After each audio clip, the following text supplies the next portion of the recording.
La ilaha illallah.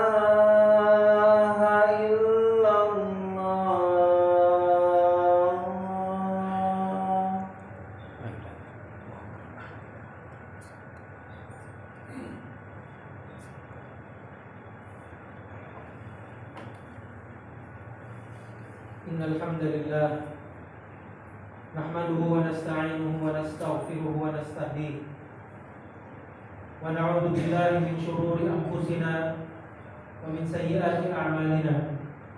May yahdihillahu fala mudilla lahu wa may yudlilhu fala hadiya lahu. Asyhadu an la ilaha illallah wahdahu la syarika lahu wa asyhadu anna sayyidana wa habibana Muhammadan 'abduhu wa rasuluhu wa safiyuhu wa khaliluhu al-mab'uts rahmatan lil 'alamin wa 'ala alihi wa ashabihi wa man da'a bi da'watihi ila yaumiddin. Ayyuhal muslimun, usikum wa iyaya nafsi bi taqwallahi wa ta'atihi la'allakum tuflihun, la'allakum turhamun. Amma ba'du, fa inna asdaqal hadithi kitabullah wa khairal hadyi hadi Muhammadin sallallahu alaihi wasallam wa syarrul umuri muhdatsatuha wa kullu muhdatsatin bid'ah wa kullu bid'atin dhalalah wa kullu dhalalatin finnar, atau kama qala Rasulullah sallallahu alaihi wasallam. Ma'asyiral muslimin, jamaah salat Jumat yang berbahagia, marilah senantiasa kita memuja dan mengagungkan Allah Subhanahu wa taala yang telah menjadikan kita hamba-hambanya yang beriman dan bertakwa. Yang dengan keimanan itulah kita bersemangat untuk mentaati Allah Subhanahu wa taala, mau menjalankan sunnah-sunnah Nabi sallallahu alaihi wasallam. Al-Ghazali dalam Ihya mengibaratkan iman itu sebagai sebuah motor bagi kehidupan ini, bagi fisik ini. Kalau bukan karena ada motor itu, maka fisik ini, kehidupan ini tidak akan pernah mencipta sebuah sejarah. Salawat dan salam kita haturkan kepada Nabi sallallahu alaihi wasallam sebagai penghulu kita, Sayyidu al-Anbiya, Sayyid atau penghulu semua nabi. Dan beliau memproklamirkan dan menyampaikan itu di hadapan manusia. Kata beliau, "Ana Sayyidu waladi Adam yaumil qiyamah." Aku adalah Sayyid anak-anak Adam pada hari kiamat. Karena itu pantang kita dalam mazhab Syafi'i ketika disebut Muhammad tanpa kita mendahulunya dengan Sayyiduna Muhammad sallallahu alaihi wasallam. Kenapa demikian hadirin rahimakumullah? Karena kita yakin di antara bapak-bapak ini ada yang didahului namanya dengan Muhammad. Muhammad, orang-orang di jalan Muhammad, yang lagi gojek juga Muhammad, yang lagi kerja di rumah Muhammad. Masa kan kita sama memanggilnya dengan nama Muhammad? Dahuluilah, kata Imam Syafi'i, setiap kita memanggil Nabi kita dengan kalimat Sayyiduna Muhammad sallallahu alaihi wasallam. Rekan-rekan yang berbahagia, pada beberapa waktu ke depan kita akan memasuki satu tahun yang baru dalam kalender Islam. Kalender itu disebut dengan kalender Hijriyah, tahun 1445 Hijri. Penanggalan ini sakral sifatnya. Penanggalan ini tidak bisa main-main. Dan bahkan menentukan, kata para ulama, kesempurnaan Islam kita. Allah berfirman ketika Allah selesai menceritakan tentang jumlah bulan, dalam setahun itu ada 12. Apa kata Allah? Dzalika dinul qayyim. Itu adalah agama yang sempurna, yang lurus. Tentang apa Allah berbicara ini? Tentang bulan penanggalan Islam yang jumlahnya 12. Yang dimulai dengan Muharram dan ditutup dengan Zulqa'dah, Zulhijjah, gitu ya. Dan ini menunjukkan bahwa orang-orang Islam, kalau dia ingin sempurna dalam acuan waktunya, dalam standar waktunya, hendaknya kita menggunakan acuan dan penanggalan serta bulan yang jauh diridhoi oleh Allah Subhanahu wa taala. Tapi begini, masyaallah muslimin rahimakumullah, baiklah Ustaz, kita realistis saja. gaji saya ditransfer setiap tanggalan Masehi, bukan tanggalan Islam. Saya ingat ulang tahun bini di rumah pakai tanggalan Masehi, tanggalan Kristen. Masehi itu kan Kristen sebenarnya. Jadi Agustus Kristen, Juli tak ini Kristen memang harus diakui itu, bukan penanggalan biasa. Itu memang mengacu kelahiran Yesus Kristus. Jadi kita semua pakai ke sana. Tapi baiklah kita realistis, nggak apa-apa sudah kadung bahasa. Ya udah, gimana realistisnya? Kita terima itu sebagai sebuah aturan duniawi kita.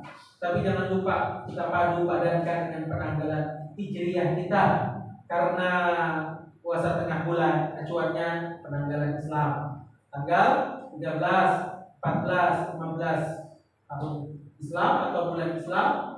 Kemudian juga kita mau berbekam tanggal 17, 19, 21 penanggalan Islam. Kalau kita mau berpuasa melihatnya penanggalan Islam. Pendeknya semua dalam kehidupan ini, terutama dalam hal kaitannya dengan agama kita menggunakan penanggalan Islam.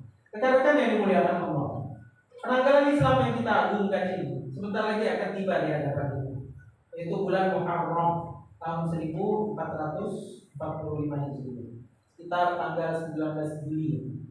Karena tanggal 14, 15, 16, 17, 18, sekitar 5 hari lagi kurang lebih, insya Allah kita akan memasuki tahun yang baru. Sebagaimana sebuah yang baru, dan sebagaimana kita punya refleksi, punya cita-cita di setiap tahun baru Kristen, kita harusnya punya cita-cita yang jauh lebih unggul, jauh lebih terencana, jauh lebih menjanjikan. Karena cita-cita sekarang itu bukankah mimpi-mimpi kita, dan bukankah mimpi-mimpi itu adalah kenyataan dari esok, kata para ulama di sini. Nah, kita mau merajut mimpi itu. Kita tidak mungkin merajut mimpi untuk kemudian terbangun dari tidur kita sebelum kita menulis cita-cita itu jauh di dalam WhatsApp kita, di dalam Facebook kita, di dalam update status kita, atau di dalam alam benak bawah sadar kita. Apa yang kita cita-citakan biasanya setiap awal tahun atau menjelang akhir tahun? Sebagai seorang Muslim, hadirin rahimakumullah, kita selalu bercita-cita untuk menjadi semakin dekat dengan Allah Subhanahu wa Ta'ala. Pasti begitu. Dan itu ultimate goal kita. Harus setiap Muslim harus punya cita-cita. Oke lah, sekarang ini saya masih acak-acak, sholat saya kurang khusyuk, ibadah saya masih begini, ya nggak apa-apa. Itu kita sekarang. Tapi besok ya Allah, aku ingin menjadi jauh lebih baik. 1 Muharram 1445, saya ingin menjadi pribadi yang jauh lebih baik lagi. Apa kata Umar bin Khattab radhiyallahu anhu? Hasibu anfusakum. Evaluasi diri kamu qabla an tuhasab, sebelum kamu dihisab. Kita yang menghisab diri kita. Gimana sih sudah? Buka cermin di depan muka kita. Nyalakan lampu di atas cermin itu dan patut wajah kita.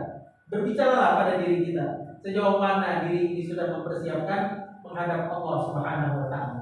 Sejauh mana kedekatan kita kepada ibadah yang telah Allah wajibkan untuk kita, dan sejauh mana pada ibadah-ibadah sunnah yang telah Allah tunjukkan melalui Rasulullah Sallallahu Alaihi Wasallam.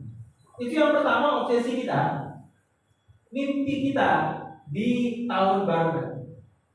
Yang sudah pujilah Allah Subhanahu Wa Taala. Yang belum, tempo-tempo lah saya Ustaz. Jadi tipenya ini orang tempo-tempo lemes.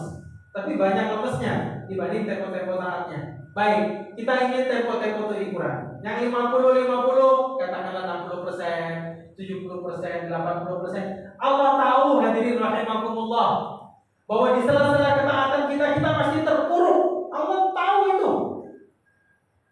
Dia yang menciptakan kita begitu. Lihat surat Asy-Syams. Fa'alhamaha fujuraha wa taqwaha. Allah yang mengilhamkan kepada setiap pribadi kecenderungan untuk melakukan fujur, melakukan kemaksiatan, wa taqwa, kecenderungan untuk melakukan ketakwaan.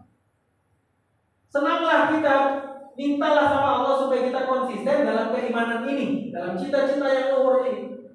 Gitu. Tapi begitu kita terpuruk, cepat-cepat kita kembali kepada Allah Subhanahu wa Ta'ala. Allah berfirman, "Wasari'u ila maghfiratin min rabbikum," dan bersegeralah menuju ampunan dari Tuhanmu Allah Subhanahu wa Ta'ala. Itu cita-cita yang pertama. Yang kedua, ma'asyiral muslimin rahimakumullah. Saya menggunakan logika kita semua ya yang hidup di abad modern ini. Cita-citanya lebih simpel dan aplikatif. tentang evaluasi keuangan kita. Sudah tahun baru nih rekan-rekan yang dimuliakan Allah. Memang gaji begitu-gitu aja. Tahu ya, kecuali ada bonus, overtime dan seterusnya. Mungkin begitu. Saya menggunakan bahasa Anda semua yang ada di sini. Tapi mari kita berpikir tentang menabung.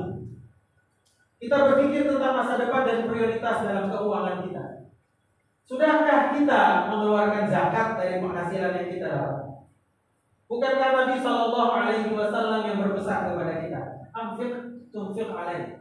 Berinfaklah kamu akan diinfaki oleh Allah, diganti oleh Allah dengan cara yang kita min haitsu la yahtasib, yang kita tidak pernah renung-renungkan dan kira-kirakan. Tiba-tiba ada aja. Itu berkah dari sebuah zakat, infak dan sedekah. Zakat ini kan yang punya pemasukan setiap bulan sekitar 4 juta rupiah, Anda sudah kena kewajiban zakat. Keluarkan zakat profesi itu, dipotong 2,5%. Bisa dikeluarkan setiap kita payroll dapat gaji, langsung tik HP-nya dikeluarkan zakatnya. Atau nanti diakumulasikan 12 bulan. Nanti di Muharram tahun depan misalnya, atau di Ramadan tahun depan setelah cukup 12 bulan, kita keluarkan zakatnya. Ini yang harus kita cita-citakan dari sekarang. Saya belum keluarkan zakat selama ini, bro. Ayo sudah, mulai tahun ini jangan lupa. Dan jangan lupa kita ada kewajiban yang lain atau sunnah yang lain, yaitu infak dan sedekah di jalan Allah Subhanahu wa taala. Selain itu rekan-rekan yang dimuliakan Allah, mulailah kita menabung.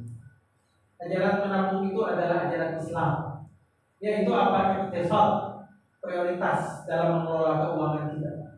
Dan orang yang terbaik adalah orang yang pandai dalam mengelola keuangannya. Mana yang harus dia keluarkan sekarang, mana yang harus dia prioritaskan sekarang, mana harus dia tunda di kesempatan yang berikutnya. Dan Al-Imam Al-Ghazali selalu saya berpesan dalam forum masalah urusan nabung ini, jangan pernah Anda menabung dalam bentuk rupiah, hancur ekonomi Anda. Saya ulang sekali lagi, jangan pernah menabung dalam bentuk rupiah, hancur ekonomi Anda. Ini semua pengamat keuangan sudah bicara tentang gerasak gerusukan pertempuran Rusia dengan Ukraina ini. Sekarang dolar sudah mulai hancur, kemudian harga minyak sudah tidak jelas di mana-mana. Bagaimana kita mengeset pemasukan kita? Anda sekali lagi demi Allah saya bersumpah, jangan pernah simpan dalam bentuk dolar atau mata uang rupiah apapun. Hancur ekonomi kita, inflasi menggila sekarang ini. Bagaimana caranya? Lihat bagaimana Al-Imam Al-Ghazali mengatakan dalam Ihya Ulumuddin, untuk menggambarkan kemapanan Anda secara finansial, sifatlah itu dalam emas dan perak. Nabi Shallallahu Alaihi Wasallam diriwayatkan oleh Imam Ahmad bin Hanbal radhiyallahu anhu bahwa beliau bersabda, kama qala Rasulullah Shallallahu Alaihi Wasallam, akan datang satu zaman di mana kamu tidak mau lagi menerima transaksi kecuali dengan menggunakan dua hal, emas dan perak, untuk dalam bahasa kenabian dinar wa dirham. Hadirin yang dimuliakan Allah, itu cita-cita kita yang kedua dan refleksi menjelang tahun baru ini tentang urusan keuangan kita. Kalau ada yang sudah sampai di poin ini, pujilah Allah Subhanahu wa taala. Kalau belum, ayo kita capai, ayo kita perbaiki, ayo kita jadikan cita-cita dalam tahun baru. Yang ketiga dan terakhir, ma'asyiral muslimin rahimakumullah, cita-cita kita untuk menjadi jauh lebih sehat. Jauh lebih sehat itu adalah ibadah. Nabi yang bilang dalam Al-Bukhari, kata Nabi Shallallahu Alaihi Wasallam, al-mu'minul qawi, orang mukmin yang kuat, sehat, suka jaga kesehatannya, khairun, jauh lebih baik, jauh lebih wa ahabbu ilallah, jauh lebih dicintai Allah. Jadi kalau seandainya ini kumpulan orang-orang soleh semua beramal dengan Quran, mengamalkan sunnah Nabi Shallallahu Alaihi Wasallam, ternyata ada kelebihan di antara mereka yang segar badan, yang fisiknya kuat, suka menjaga kesehatan, matanya nyala membara, omongannya didengar orang, telinganya awas. Itu dia yang jauh lebih dicintai oleh Allah Subhanahu wa taala. Ini siapa yang ngomong? Muhammad sallallahu alaihi wasallam, manusia yang paling sehat di muka bumi. Pernah dengar enggak Nabi pernah sakit asam urat? Pernah dengar enggak Nabi pilek yang parah sehingga tidak bisa bangun? Pernah enggak dengar Nabi begitu, aduh, kepala pusing? Enggak ada ceritanya. Bahkan pertempuran Badar yang pertama kali dilakukan Nabi sebagai pemimpin di adalah tempur. Itu orang umur berapa? Manusia ini Sallallahu Alaihi Wasallam ini usia berapa? Perang Badar itu kan usia Nabi sekitar 53 atau 55 tahun. Di saat karyawan Petrosi mungkin sudah menjelang masa persiapan pensiun kan? Ini berapa sih? 55, 56, 60 lah sudah. Nabi justru di puncak rojulia, di puncak kejantanannya memimpin pertempuran. Itu syaratnya satu, harus orang yang memiliki kekuatan yang paripurna, fisik yang kuat, dan kesehatan yang kuat itu identik dengan kesehatan mental, kesehatan spiritual, orang yang dekat dengan Allah, mengkonsumsi yang halal, istirahat yang sehat, dan kuat dalam berolahraga. Makanya Umar bin Khattab radhiyallahu anhu, ini hadisun mauquf, mengajarkan kepada kita untuk belajar berkuda, untuk belajar memanah, untuk belajar berenang. Urusannya bukan sekedar itemnya itu loh hadirin rahimahumullah, tapi perintah Nabi untuk kita suka berolahraga. Kaum muslimin, masalahnya satu sebenarnya, taat-taat, soleh-soleh, kalau azan berkumandang cepat ya. Tapi penyakitan, kita nggak mau begitu.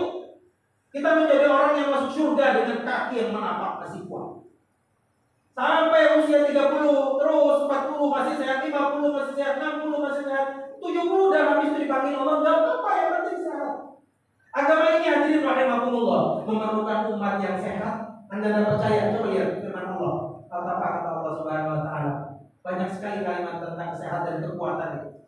Surat Al-Anfal, wa a'iddu lahum mastata'tum min quwwah, dan persiapkan diri Anda untuk menghadapi mereka dengan kekuatan. Kekuatan kalau ditafsirkan dengan kekuatan senjata, tapi bukan kekuatan senjata. Tidak ada apa-apa dibanding manusia-manusia yang kuat yang berada di balik senjata tersebut. Kemudian terakhir juga Allah berfirman kepada Nabi Yahya, ya Yahya, khudil kitab berkuat. Hai Yahya, pegang Alkitab dengan kekuatan.